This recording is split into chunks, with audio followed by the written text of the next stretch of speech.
En commençant par le vœu numéro 51 relatif aux expulsions locatives déposé par le groupe Paris en commun. Pour le présenter, la parole est à M. Gauthier-Caron-Thibault pour au plus 2 minutes. Merci, Monsieur le maire, mes chers collègues.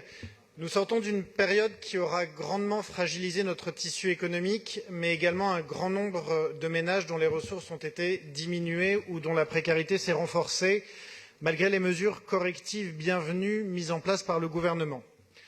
Pour certains de ces ménages, le corollaire de cette situation a été l'entrée dans la spirale de la dette locative. Comment comprendre alors que le gouvernement annonce la reprise des expulsions dans cette période inédite, sans même assurer la reprise d'activité des commissions de médiation du droit au logement opposable? Comment comprendre que le délai juridique pour leur réponse, 4 mois, et l'impossibilité, confinement oblige, pour les locataires de la saisir, tout comme au service de traiter les demandes précédemment introduites, ne soient pas pris en compte? Ce n'est donc plus le logement d'abord, mais l'expulsion d'abord.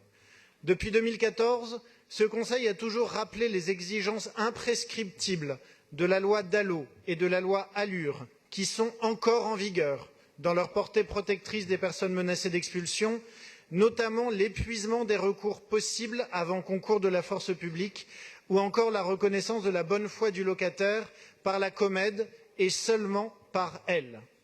Ainsi, en ce début de mandature, il importe de rappeler notre attachement au principe d'aucune expulsion sans relogement, c'est-à-dire qu'il nous faut prendre position contre l'empressement du gouvernement à autoriser les expulsions alors que le fonctionnement normal des Comèdes n'a pas repris son cours, mais aussi que nous devons vous demander par ce vœu, Monsieur le préfet de police, je suis désolé de son absence, tant que les jugements d'expulsion sont toujours susceptibles de voie de recours, de renoncer à accorder le concours de la force publique. Je vous remercie.